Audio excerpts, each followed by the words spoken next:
Tá? Por que nós devemos estudar teologia? Sempre quando eu dou alguma matéria, algum estudo, quando eu estou preparando estudos a respeito de qualquer tema, eu sempre me pergunto antes, por que eu devo estudar isso que eu estou estudando? E se você me conhece bem, você deve perceber que eu sempre, quando eu vou começar o estudo acerca de alguma coisa, eu sempre tento explicar por que a gente deve estudar isso, qual é o objetivo, qual é a razão. Porque se o professor não tem um objetivo para estudar, imagine os alunos, né? Então, aqui algumas razões para nós estudarmos teologia.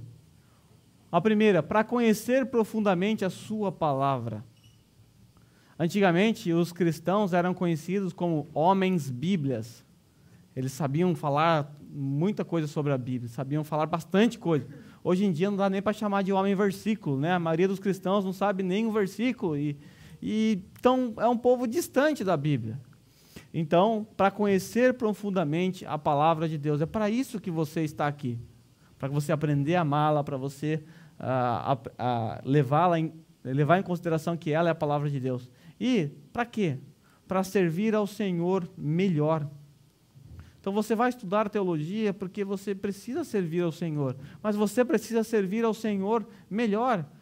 A teologia, ela influencia em todas as áreas da nossa vida, e principalmente no serviço cristão. Quer ver? Pensa numa área da igreja aí, louvor, por exemplo. A teologia influencia no louvor ou não? Claro que influencia, porque o músico ele tem que escolher as músicas, e as músicas evangélicas hoje estão muito longe da Bíblia. Então, se o líder do louvor, ou aqueles que escolhem as músicas, não tiverem um mínimo de conhecimento de teologia, ele vai cantar algumas abobrinhas lá no dia, né? Vai cantar algumas coisas que não tem nada a ver com a Bíblia, o sabor de mel, né? Vai cantar esse tipo de coisa, e coisas piores do que essa até, né? Para servir a comunidade dos santos. Tá? O primeiro ali é servir ao Senhor melhor, e em terceiro lugar é para que você sirva a comunidade, para que você cresça e através do seu conhecimento você ajude os outros a crescer também, seja na área em que você estiver, seja no dom que você tem, você precisa usar o seu conhecimento teológico para ajudar na comunidade dos santos. E para estar preparado para responder a respeito da sua fé. É vergonhoso os cristãos hoje em dia. Você chega para um testemunho de Jeová e pergunta sobre o que ele crê. Ele vai fala tudo o que ele crê. Está tudo errado, mas ele fala com convicção. Aí você pergunta para o muçulmano, ele vai falar tudo o que ele crê sobre Allah. Aí você pergunta para o evangélico, e aí, o que você crê? Espera aí, vou ligar para o pastor. Vou chamar o pastor para ir um dia na tua casa. Não sabe nada. Então, é importante estarmos preparados. Pedro diz isso. Portanto, estai-vos preparados para responder com mansidão e temor a todo aquele que vos pedir a razão da esperança que há em vós. Você é capaz de responder com temor e mansidão a razão da esperança que há em você? Então, se você disser que não, então você está no lugar certo. Seja bem-vindo. E para corrigir a nossa cosmovisão, como eu disse, você já chegou com ela toda torta aqui. Já chegou com ela com pressupostos praticamente errados. Então, vamos corrigi-la, vamos quebrar esses óculos aí que colocaram de outra forma. E como nós devemos estudar teologia? Com oração. Talvez, na mente de algumas pessoas, a teologia e a oração são coisas distintas. O estudo bíblico é mais coisa assim da carne e a oração é mais para os espirituais. É tolice. Uma das frases mais impactantes de Calvino foi orat et labutare. Quem sabe o que significa? Orar e trabalhar. Então, orar e se esforçar e trabalhar. O esforçar é que vocês vão fazer. Vão esforçar com a mente de vocês, vão usar o intelecto de vocês vão labutar sobre os ensinos, vocês vão se esforçar para aprender, mas orate, com oração, tá? Com humildade. Eu fico assim, chateado, mas muito chateado mesmo, quando eu vejo algumas pessoas que começam a estudar a teologia e elas descobrem um pouquinho de conhecimento e elas já se acham os detentores da verdade. E começa a humilhar aqueles que não estudaram, começa a menosprezar as pessoas e começa a ser arrogante. É fácil, entra no Facebook, não agora, por favor, mas na sua casa, entra no Facebook, entra em alguns grupos de discussões de teologia. Aqueles que estudaram um pouquinho mais, às vezes estudou no YouTube, nem foi assim um estudo tão, mas ele aprendeu um pouquinho só, ele começa já a menosprezar aquele que não sabe. Então, por favor, humildade. Seja humilde. Se vocês estão tendo o privilégio de aprender, de estudar, de crescer, dê graças a Deus. É por meio dele, é por ele, tá? Então, seja humilde. E não deixe seu cérebro em casa, tá? Não abandone ele lá, não, eu só vou lá, traga o cérebro, por favor. Tá? Deus deu 1,3 kg de massa aí na sua casa. Deixa eu ver. Tem uns aí que estou vendo que tem mais. Mas ele deu 1,3 kg para você usar essa máquina, essa potência. Usa, pensa, raciocina, usa isso aí. Está aí por uma razão, não é enfeite. E faça isso com a ajuda dos outros. Essa aula que eu preparei para vocês, eu não inventei aqui da minha cabeça. Eu consultei meus amigos mortos, eu não penso que eu fui no centro espírita, mas eu consultei a maioria dos meus amigos que estão mortos. Ou seja, aqueles antigos cristãos que escreveram muito bem sobre a teologia. E eu consulto eles. Né? É lógico que eu não fico lá. Eu consulto eles. Então, eu estou aqui porque eles me ajudaram. E é óbvio que há pessoas vivas hoje também que também ajudaram. Né? Então, estou aqui, acho que o Frank Ferreira está vivo. Né? Eu usei material dele aqui, usei de outros, do Gran Conato também. Então, aprenda a teologia com a ajuda dos outros, tá? Saiba que há outros meios de você aprender. E com regozijo e louvor, com alegria. Estudar teologia não deve ser um fardo para vocês, deve ser um motivo de alegria. Sei que vocês vieram aqui felizes, né? O Taifu estava chegando, vocês até oraram, o Taifu nem quis vir, porque vocês estavam muito alegres na expectativa de vir para cá. Então, louve a Deus porque você está aqui aprendendo sobre ele. E estude teologia usando os meios que lhe ajudem a memorizar. Tá? Seja lá repetição, fique repetindo a mesma coisa, fica ouvindo, assistindo vídeo várias vezes, escrever é uma forma de você memorizar. Se para você é difícil memorização, escreve num papel, prega na parede, né? Escreve numa lousa, eu faço isso, pega uma lousa branca, escreve, coloca no seu quarto, toda hora você vai ver aquilo. Chega uma hora que aquilo entra na sua cabeça, tá? Repetição. Então, sei lá, você tem aí a sua maneira de memorizar, aquilo que é mais fácil para você, e você deve se utilizar desses meios. Então, nós vamos destruir um pouco daquilo que você construiu até então. Você está preparado? Vamos quebrar tudo? Então, vamos lá.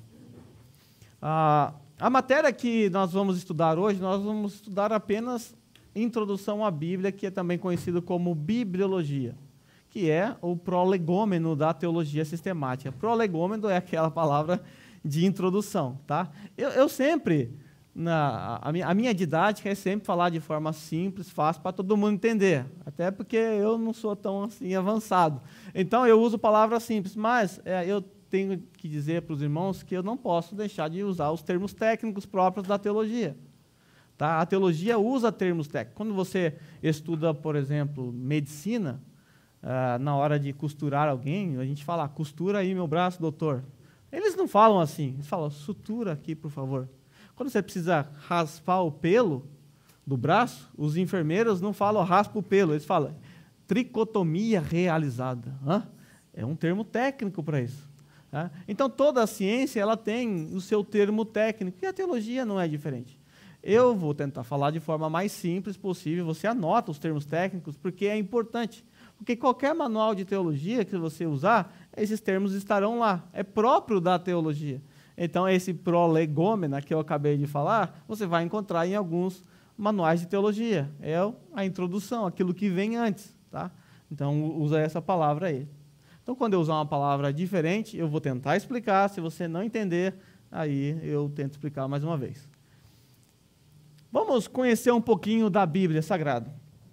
Quando eu era criança, uns 7, 6 anos, meus avós, minha avó, né, e meus tios me levavam para a igreja evangélica. Antes disso, eu ia para catecismo, né, mas não dava muito certo, porque perguntava muito, né, eu era muito chato. Eu continuo ainda. Mas eu ficava perguntando muito, e aquelas senhoras que davam aula de catecismo, elas não sabiam nada, era incrível, elas não sabiam responder nada, as perguntas de um pobre menininho de 7 anos. Elas não respondiam. Aí, minha avó me levava na igreja evangélica, eles davam resposta, que eu nem lembro o que era, nem sei se estava certo, não, mas dava resposta. Pelo menos eu tinha uma resposta. E eu comecei a ir na igreja evangélica com a minha avó com 7 anos, depois parei, né, abandonei tudo isso aí. Mas, quando eu comecei a ir para a igreja, eu percebia que todo mundo tinha uma Bíblia, um livro bonito, né, um livro preto, na época não tinha colorido assim, né, eu sou bem velho, né, na minha época era tudo preto mesmo, né, e eu sabia que aquele povo usava aquele livro, tinha a Bíblia e tal, e eu tinha uma teologia a respeito da concepção da Bíblia, como ela veio parar em nossas mãos. Sabe qual era? Eu imaginava que em um determinado momento alguém estava lá meditando no campo, sentado assim numa pedra, né, meditando lá tal, e de repente, pum, caiu uma coisa na cabeça dele. Oh! E ele olhou assim, um livro, e era a Bíblia, pronto. Era assim que eu imaginava que a Bíblia tinha chegado nas nossas mãos. Que eu acreditava cegamente nisso. Aí, dos 7 aos 9 anos, eu continuei acreditando nisso, né, meio doido isso tal, mas era o que eu tinha de teologia sobre a Bíblia. Aí, com 14 anos, o Senhor me chama para o Evangelho, e eu começo a minha caminhada cristã de lá até aqui. Bom, quando isso aconteceu, com os meus 14 anos, 15, eu não parei para pensar na minha teologia sobre a Bíblia. E a minha concepção sobre a Bíblia era a mesma coisa. Caiu na cabeça de alguém. Então, eu não parei para analisar, não chequei nada. Aí já é um pouco estranho, porque uma criança de 7 anos viajar na maionese, que a Bíblia caiu na cabeça de alguém, ainda até que, né, dá para tolerar, mas um pivete de 15 anos, ok. Aí com 16 anos, eu comecei a estudar teologia. E a primeira matéria que eu fiz foi Introdução à Bíblia. E aí eu descobri ali que a Bíblia não havia caído na cabeça de alguém. Que Deus, ao longo da história, foi usando homens, seres humanos, como eu, como você, para escrever a Bíblia. Aí eu fiquei muito indignado. Eu fiquei muito bravo. Eu falei, não pode ser. Deus não pode estar fazendo isso comigo. Eu não acredito, Senhor. Eu acreditei que esse livro era um milagre. Eu acreditava que isso aqui o Senhor escreveu e de forma milagrosa enviou. Agora está me dizendo que foram homens que escreveram, um boiadeiro, um fazendeiro, um médico. Não é possível. E eu pensei em desistir. Eu falei, eu não quero saber teologia, não. Já falei, vou desistir por aqui. Aí eu continuei estudando.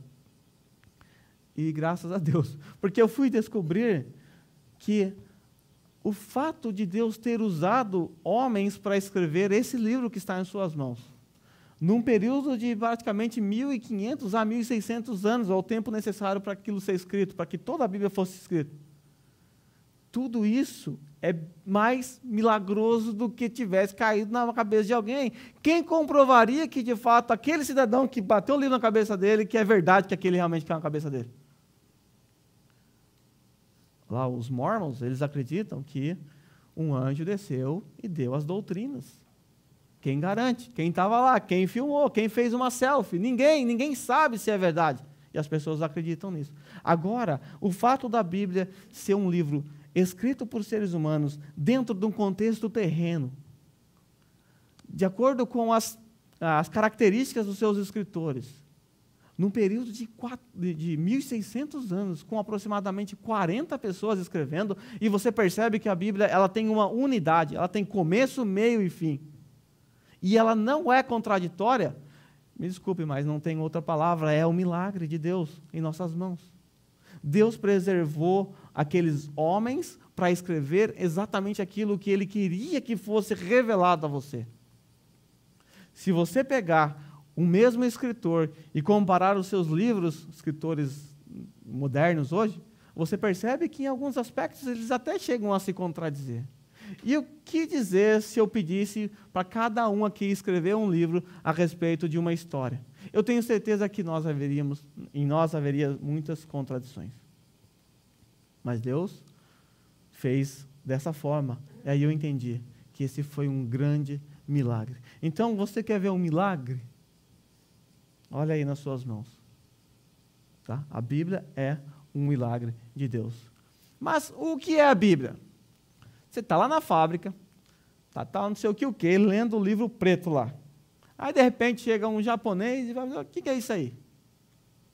Aí você fala, é a Bíblia. Aí o japonês, mas o que é a Bíblia? Aí o grilo canta. O que nós diríamos a um japonês? Ou até mesmo um brasileiro, seja lá quem for. O que nós diríamos? Que resposta nós daríamos? Nós diríamos, a Bíblia é a palavra de Deus.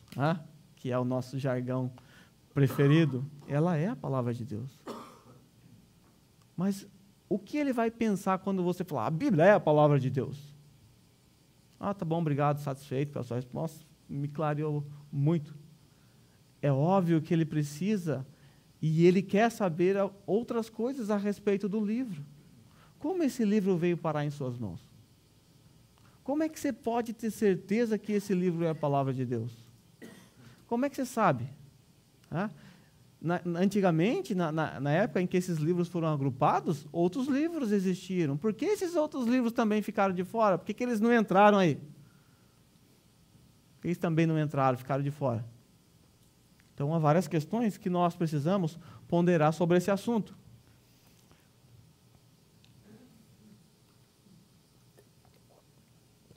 Em termos simples, nós dizemos que a Bíblia é a revelação de Deus à humanidade. Tá? Em termos simples, nós dizemos isso. A Bíblia é a revelação de Deus à humanidade. É através dela, é por ela que Deus se revela aos homens. Se não houvesse a Bíblia em nossas mãos, como nós saberíamos sobre Deus? Como nós saberíamos sobre Jesus Cristo? Será que funcionaria se um passasse informação para o outro até chegar em nós? Será que isso ia funcionar se fosse um telefone sem fio? Isso funcionou por um tempo. Mas Deus sabia que se Ele tivesse que fazer com que a sua revelação fosse transmitida dessa forma, o que chegaria para nós hoje? Ainda com ela escrita, há distorções? Imagine se Deus não tivesse te entregue um livro como este. Outra questão é, qual é a origem do nome Bíblia? Procura aí na sua Bíblia o nome Bíblia, a palavra Bíblia. Consegue encontrar aí? Tem aí? Tem? Não tem? Tem na capa, né? Na capa tem. Qual é a origem do nome Bíblia? A palavra Bíblia, ela é uma palavra grega que literalmente significa conjunto de rolos ou livros. Tá? Conjunto de rolos ou livros. Deixa eu mostrar para você algumas palavras da Bíblia. A palavra Bíblia, ela aparece no original grego, porque é uma palavra grega. Aqui dá até para você ler, né? Bíblia. Tá? Aqui é João 21, 25. Né? Aqui dá para perceber que é a Bíblia, né? Tá bom. O resto de boa. Mas a palavra Bíblia aparece em João 21, 25. Alguém, por favor, pega o microfone e leia para mim João 21, 25. Vamos ver como é que foi traduzido em português para a gente entender a origem do nome Bíblia.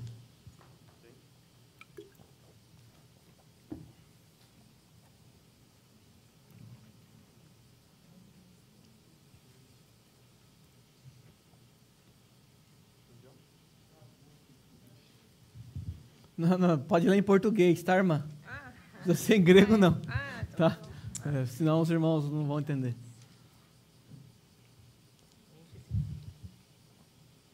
Jesus também fez muitas outras coisas. Se todas fossem registradas, suponho que nem o mundo inteiro poderia conter todos os livros que seriam escritos. Então, todos os livros. Qual é a palavra usada ali? Bíblia. Porque Bíblia é livro no plural. É conjunto de rolos e livros. É a ideia de uma biblioteca. Nós vamos ver daqui a pouco que na composição da Bíblia foi usado os papiros. Né? Papiros é uma forma, uma espécie de papel que existia na época. Eu vou explicar para vocês como era feito o processo. E a folha de papiro preparada pelos gregos para a escrita, eles chamavam aquilo de biblos. Tá? Então, uma folha, pensa numa folha, eles chamavam uma folha de biblos. E o rolo de pequenos papiros, ou seja, você tiver uma folha sozinha, solta, eles chamavam de bíblios. Se você juntasse vários bíblios, formando um livro, eles chamavam de biblon, então singular, biblon. Agora, se eu pegasse vários biblons, vários livros, e colocasse lado a lado e apresentasse, eu chamaria isso de Bíblia. Então, biblos, uma folha, biblon, o agrupamento dessas folhas formando um livro, e Bíblia, o agrupamento de vários biblons. Entenderam? Tranquilo? Dá para explicar aqui para nós? Uma folha, como é que chama? Biblos. O agrupamento de várias folhas dando um livro, biblon. Ó, vocês estão ninja mesmo. E o agrupamento de vários biblons? Bíblia, ok. Essa é a ideia do nome Bíblia. Só que a palavra Bíblia, para um grego, não tem uma conotação assim espiritual como tem para nós. Por quê?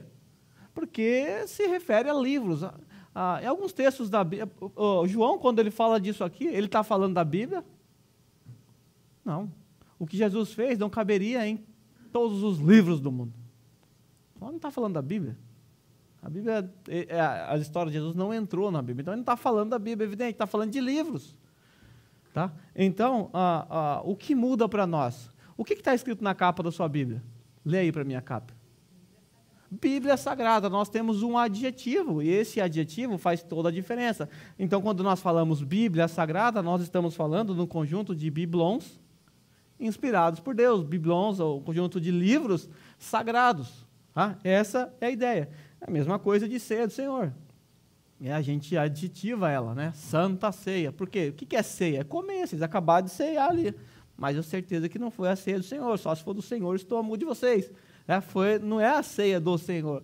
Aí a gente precisa colocar um certo adjetivo. O nome Bíblia, se referindo a esses livros que nós usamos hoje, que essa palavra ela teve uma mudança, sofreu uma mudança de semântica, e ela passou a ter um significado muito especial. Então, quando a gente fala em Bíblia hoje, a gente sabe que se refere a esses livros. A gente não vai pensando, não quer que vocês saiam pensando, Bíblia, e agora, será que é? É óbvio que dentro da nossa cultura a gente sabe ao que se trata. E o termo Bíblia, que depois até foi traduzido para o latim, passou a ser usado em 398 até 404, entre esse período aí. Foi pela primeira vez usado o título Bíblia para descrever esses livros que nós temos, que foi por João Crisóstomo, um grande reformador e patriarca lá da cidade de Constantinopla. Então, pela primeira vez, ele chamou esses conjuntos de rolos e livros de Bíblia com uma mudança de semântica, passou a ter um significado diferente. Se eu pedir para você assim, me traga um bombril, o que eu estou pedindo? Eu quero uma palha de aço. Eu não quero a marca bombril, qualquer uma serve. Mas percebe que a palavra bombril para nós passou a ter um significado, a palha de aço, sinônimo de bombril. E exatamente isso, a Bíblia ganhou essa força. Quando a gente fala em Bíblia, ninguém pensa, e agora, que livro que ele está falando? A gente já sabe, é referente aos 66 livros que nós temos. Em termos gerais, então, não há nada de especial na palavra Bíblia em si. Ela aparece nesse texto e aparece também em outro texto. Em 2 Timóteo 4,13, alguém, por favor, leia aí para a gente. A palavra Bíblia lá aparece aqui também. E a gente vai... Se quem quiser ler ali também, pode ler no telão.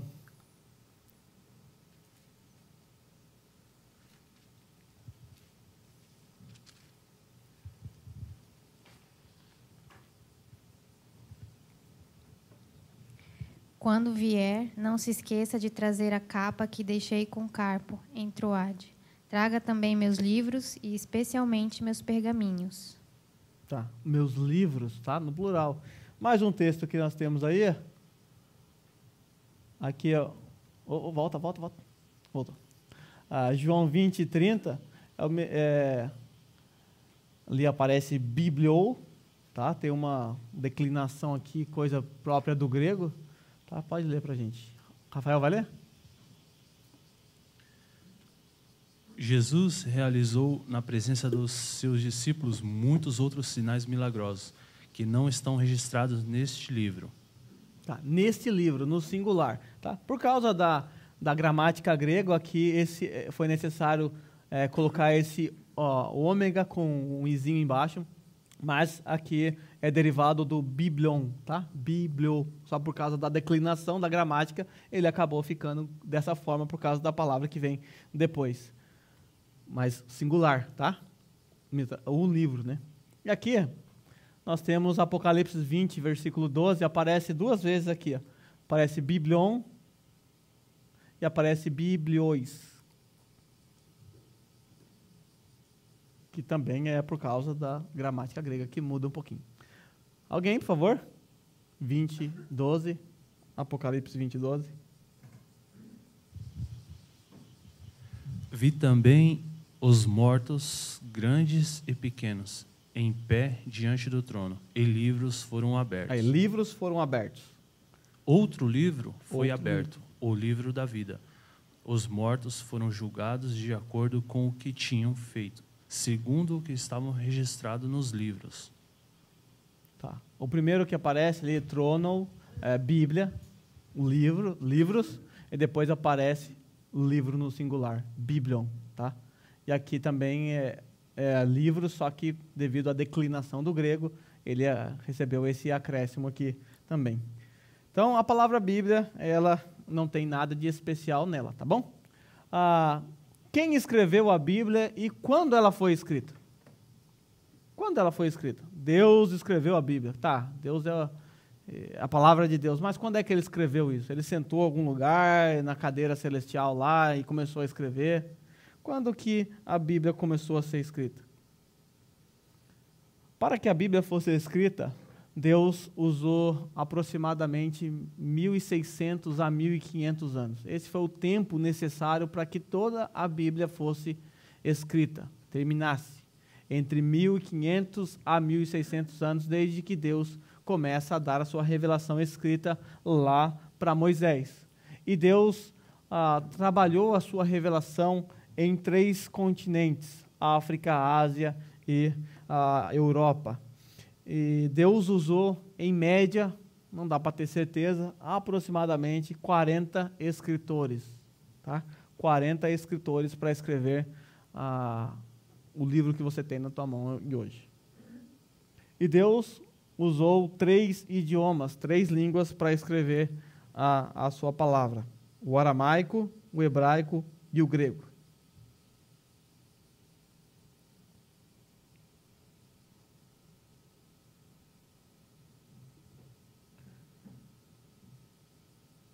Quando nós falamos de datação, eu digo mais ou menos 1.500 a 1.600 anos, porque nós encontramos uma grande dificuldade com os escritos, principalmente do Antigo Testamento. Por quê?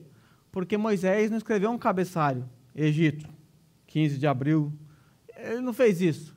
E isso acaba dificultando para nós identificar alguns períodos, algumas datas. O que é feito?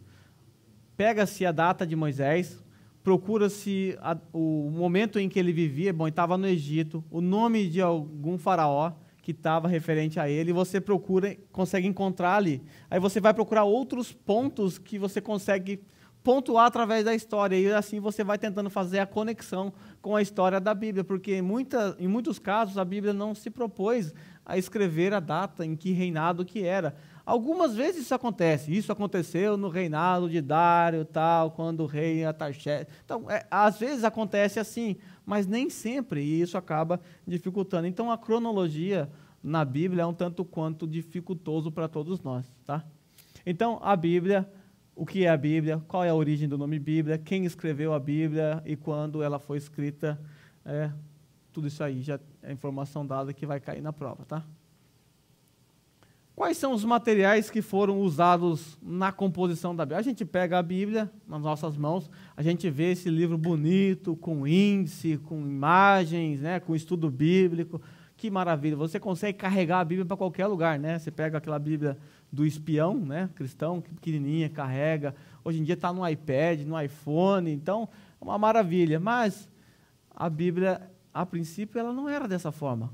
Só que a gente está acostumado a ver ela desse jeito, a gente nunca viu diferente, então na nossa mente, a gente pensa que quando Moisés estava lá lendo, ele estava com um livro no braço. A gente pensa que quando os profetas estavam lendo trechos da lei, eles estavam com um livro nas mãos como a gente vê hoje. Mas a coisa não funcionava assim. Quais são os materiais que foram usados na composição da Bíblia a princípio? Primeiro, tábuas de pedras. Quando nós olhamos lá, Moisés, o que está acontecendo? Quando Moisés sobe no monte, Deus, o próprio Deus, ele escreve numa tábua de pedra as suas leis. Tá? Tábuas de pedras. Hoje em dia ninguém usa isso. Alguém está com tábua de pedra anotando aí? Tá? Acho que não, né? Está com tablet, né? De pedra, quase isso. Do Rafael de pedra mesmo, que é iPad 1 ainda. Então, as tábuas de pedra foram a princípio usadas, por um curto período, é claro. Depois nós temos o papiro. O papiro ele era extraído de uma planta aquática, né, que dava ali junto ao Jordão. Era cortado as suas entrecascas, como vocês vão ver aí. E aqui é de onde saiu o papel. Então eles pegavam essa haste dele, davam uma desfiada na criança, colocava dentro de uma pedra plana para moer, né, para poder bater, uma pedra de polimento, que eu não entendi como é que polia isso ainda, mas eles batiam aquilo até ficar bem comprensado. Depois eles pegavam uma espécie de cola com goma arábica, juntavam aquilo, davam uma polida e aquilo estava pronto para a escrita, dava uma folha. Eu acho que vocês já fizeram isso algum dia na vida, quando você pega papel e tenta fazer reciclagem. Já tentaram? Você pega papel, um monte, se amassa, passa uma cola e tal, depois você escreve. O processo é mais ou menos esse. Tá? Parecido, com aquela folha grossa. E eles eram agrupados em formato de códices. Códices é como eles pegavam as folhas, colocavam lado a lado, abriam um furo aqui na lateral e é amarrado com uma fita. Tá? Ou aqui no meio também. Então, o formato de leitura era igual ao de livro que a gente tem hoje. Então, era mais fácil. Tá? Então, os papiros foram bastante usados na escrita também das Sagradas Escrituras. O mais comum mesmo é o pergaminho, pela sua durabilidade. Tá? O pergaminho, ele era o quê? Ele era feito de pele de animais curtidos. Né? Então, a pele era curtida, preparada para a escrita, e depois as pessoas escreviam. Temos lá em Atos o Simão Curtidor, né? A gente pensa que ele ficava curtindo o Facebook, né? Curtindo as postagens dos outros, ou curtindo com a cara dos outros. Não, o trabalho dele era curtir pergaminhos para a escrita. Tá? E detalhes, né? Imagine só, você está com um rolo assim, grande, do livro do profeta Isaías, que dá mais ou menos esse tamanho aqui. Imagina, você carregar toda a Bíblia para a igreja é impossível, né? Não dá. A gente ia precisar da ajuda, nem o Rafael ia conseguir. Aí, você está com um rolo. Alguém fala para você, lê para mim aquela passagem do profeta Isaías que fala que como um cordeiro morto foi levado ao matadouro. Como é que faz? Não tem capítulo, não tem versículo e está enrolado. Um escriba, ele tinha a habilidade de ter noção de o tanto que ele tinha que desenrolar para um lado, o tanto que tinha que desenrolar para o outro. Tanto que ele estava habituado com isso, porque a função do escriba era fazer o quê? Cópias. E por fazer essas cópias, então ele tinha essa habilidade. Então era muito difícil. Imagine no culto, irmãos, abram aí em Isaías. Espera aí, pastor, calma. E era muito difícil. Mas os pergaminhos foram bastante usados. E o texto que a gente leu ali em grego, de Paulo, pede os pergaminhos, né? Traga-me os livros e também os pergaminhos. Tá?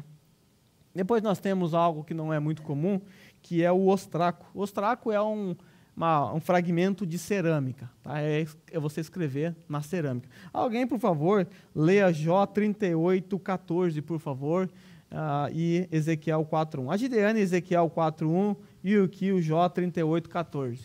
Estão com duas Bíblias aí, né? E depois eu já vou deixar aberto já. Quero pedir para a Paloma deixar Isaías 8:1 aberto. E o Roberto, Lucas 1:63. Repete, por favor. Jó 38:14 e Ezequiel 4:1. A gente vai ver o ostraco aí. Isaías 8:1. Ezequiel.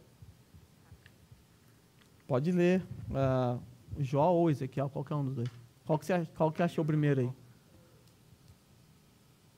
38:14?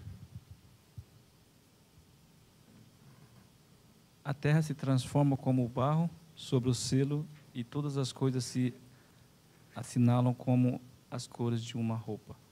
Tá, lê numa outra versão que tem uma palavra bem diferente aí, que é até estranho um pouquinho. Mas pode ler Ezequiel por enquanto, 4:1, enquanto ele acha em outra versão uma palavra esquisita que aparece lá, que eu fiquei quebrando a cabeça quando eu era criança. 4:1. Agora, filho do homem, pegue um tijolo de barro, coloque-o à sua frente e desenhe nele a cidade de Jerusalém. Olha que doideira isso, né? Pega o tijolo de barro. Talvez você está lendo esse texto, você está imaginando um tijolo de construção. Não, na verdade, era um bloco próprio para a escrita, tá? Que é outra palavra que estou procurando na versão ali, que o Kio leu, acho que é NVT que ele leu, né? Então, ele trouxe numa versão um pouquinho diferente. Tá? Mas em outra versão traz um tal de sinete ali, de escrever. E vamos lá, então, agora ver outro material. Tábuas cobertas de cera, que a irmã vai ler Isaías 8:1 para nós. Então o Senhor me disse, faça uma grande placa e escreva de modo bem claro o seguinte nome: Maher Shalal Has Baz. Não era para falar em línguas, né? Era só para ler o texto. Ele pegou uma tábua e começou a escrever. Agora o Roberto vai ler para nós aqui, Lucas 1:63, é aquele episódio em que o pai de João Batista está lá no templo, né? E tem aquela questão do nome do João, lá do filho, como é que vai ser, ele não falava e ele vai escrever isso aí. Ele pediu uma tabuinha e, para a admiração de todos, escreveu: o nome dele é João. Então, ele pediu uma tabuinha e escreveu. Era comum isso, ficar pedindo tábua para escrever? Era. Diz respeito a essas tábuas que eram próprias para a escrita. Tá? Então, era usado muito pouco isso naquela época, mas era comum também escrever. Então, esses são os tipos. Eu sei que tem mais alguns tipos lá, mas esse aqui é suficiente para nós. E com relação às línguas originais? Já ouviu pessoas falar o seguinte: aquele irmão, ele lê nas originais. O que quer dizer isso? Que ele tem na sua casa um manuscrito original? Será que ele tem um rolo lá guardado do profeta Isaías na sua casa e é original? Ele consegue ler nesse original? Certamente que não. Quando alguém diz que fulano lê nas originais, é óbvio que está simplesmente se referindo às línguas em que a Bíblia originalmente foi escrita. E nós temos o Antigo Testamento que foi escrito em hebraico, a sua grande maioria, e com algumas exceções em aramaico, bem pouco em aramaico. Daniel 2:4, Daniel 7:28, Esdras 4:8, A 6:8 e Jeremias 10:14. Os únicos trechos da Bíblia que está escrito do Antigo Testamento que está em aramaico. E o Novo Testamento completamente escrito em grego. Eu pergunto para vocês, o Novo Testamento foi escrito em grego. Por quê? Qual era o idioma que os discípulos falavam? Que língua eles falavam? Eles eram gregos? Os discípulos eram gregos? Não? E por que eles escreveram em grego, então? Era a língua predominante da época. Quando Jesus Cristo vem à Terra, lá em Gálatas fala que, vindo à plenitude do tempo, Deus enviou o seu Filho, nascido sob a lei, nascido de mulher. Então, vindo à plenitude do tempo, Deus estava preparando o seu ambiente, preparando o território para a chegada do seu Filho. E a inserção da cultura do idioma grego faz parte disso. Por isso que o Novo Testamento todo foi escrito em grego. Agora, imagine só a dificuldade que os discípulos teriam lá no primeiro século. Você chega lá no primeiro século e, de repente, eles têm que pregar o evangelho. Eles vivem ali na cultura judaica deles, falam um pouco de aramaico, hebraico, até que latim pode ter que saiba um pouquinho, por causa da influência dos romanos naquele período. E agora Jesus fala: vão e anunciem o evangelho a todas as nações. Espera aí, Jesus, vou lá fazer o wizard, eu vou aprender esse idioma, aquele discípulo. Imagine só o trabalho que seria para os discípulos aprender outro idioma para pregar para essas nações. É a dificuldade que temos hoje. Mas naquela época, Deus havia preparado o território de forma que, quando Jesus veio, o grego era falado mundialmente. Era a língua do mundo. Semelhante ao que o inglês, né? O inglês quer ser hoje. Esse inglês é britânico, tá? É semelhante ao inglês hoje. Na maior parte do mundo você consegue se virar bem com ele. Deus estava preparando o território, o tempo certo para que Jesus viesse. Agora os discípulos podiam pregar como? Em grego. Qualquer um entendia. Aí está lá o eunuco lá, caminhando. Aí aparece Filipe para pregar para ele lá. Ele está lendo o profeta Isaías. Bom, o profeta Isaías é do Antigo Testamento, certo? O Antigo Testamento foi escrito o quê mesmo? Será que aquele eunuco lá ele sabia ler hebraico? Não, ele estava lendo, certamente ele estava lendo uma versão chamada Septuaginta, uma tradução que foi feita do hebraico para o grego. Mas ele estava lendo, ele conseguiu entender. Ele falou, como eu vou entender isso aqui? Ninguém me explica nada. Aí o Filipe vai lá e explica para ele em grego e ele consegue entender. Olha que maravilha. Olha que facilidade que Deus proporcionou aos primeiros discípulos. Hoje, se você quiser ir para a Arábia pregar o evangelho, meu filho, não tem jeito, você vai ter que estudar. Se você quiser ir para qualquer, lá Filipinas, que o Felipe gosta mesmo, se você quiser ir para lá para pregar o evangelho, não para surfar, você vai ter que aprender o idioma. Você vai ter que entrar na cultura, que dificuldade. Aí Deus facilitou muito o serviço dos discípulos naquele primeiro século. E o evangelho fez o quê no primeiro século? Expandiu, se espalhou. Tá? Os manuscritos originais, a pergunta que eu faço para vocês, onde estão? Eu queria ver um manuscrito original, pegar nas minhas mãos, assim, tocá-lo. Alguém sabe onde estão os manuscritos originais? Alguém sabe? Não existe mais. Nenhum. Lamento chocar você, mas você nunca vai tocar no manuscrito original. O que nós temos hoje? Cópias. Mas eu pergunto, você confia mesmo nas cópias? Dá para confiar nas cópias? Bom, se não dá para confiar nas cópias, então joga a sua Bíblia fora. Como é que você tem certeza que o que está aí é de acordo com o original?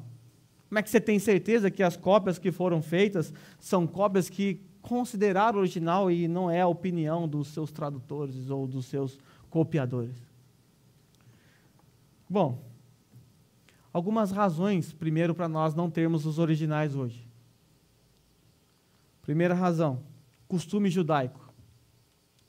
Era costume judaico enterrar qualquer manuscrito que sofresse alguma deterioração. Qualquer manuscrito que sofresse algum problema, uma traça comeu, um bolor afetou, o que o judeu fazia? Ele cavava um buraco e enterrava todo o seu manuscrito. Por quê? Porque ele tinha medo de que alguém, por não entender aquela parte que está faltando, criasse alguma doutrina espúria. Então, ele enterrava aquilo e isso acelerava o processo de decomposição. Então, você não pode cavar à vontade, você não vai achar, porque já foi embora. É feito, na grande maioria, de pele de animais. Então, é natural, vai se decompor. A outra razão para nós não termos os originais são os cativeiros. Os cativeiros que nós encontramos nas Sagradas Escrituras fez com que grandes perseguições, que impérios perseguissem os judeus naquela época a ponto de lutar para destruir todos os manuscritos originais. Então foi luta. Se você ler Jeremias 36, 20 a 26, você vai ver que Jeremias registra que os reis ímpios de Israel, eles tiveram forte contribuição para a destruição de muitos textos. Então, muitos textos, alguns textos originais, provavelmente se perderam com essas perseguições. Nós temos um rei da Síria chamado Etíoco Epifanes, que é traduzido em português para nós dessa forma, Antíoco. O nome dele é um pouquinho diferente disso, mas ele foi muito terrível. E ele, quando invadiu Jerusalém, ele foi capaz de sacrificar porca lá no templo do Senhor. Agora imagine a ofensa que isso foi para os judeus. A perseguição contra os judeus foi acirrada. Ele fez de tudo para destruir as cópias e os originais que ele encontrou das Sagradas Escrituras. Ele emplacou uma grande perseguição contra os judeus. Foi um terrível esse tal de Antíoco Epifânio.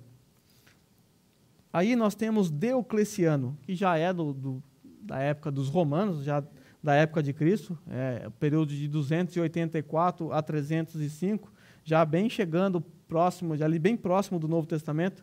Ele, com uma ferocidade, começou a perseguir os judeus, né? Ele emplacou uma perseguição terrível contra os judeus e ele queimou e destruiu muitos manuscritos. A missão desse cara era acabar com o livro dos judeus. Essa era a missão dele. A missão da vida dele era acabar com a fé dos judeus. E ele foi capaz de cunhar uma moeda de comemoração pelo seu feito.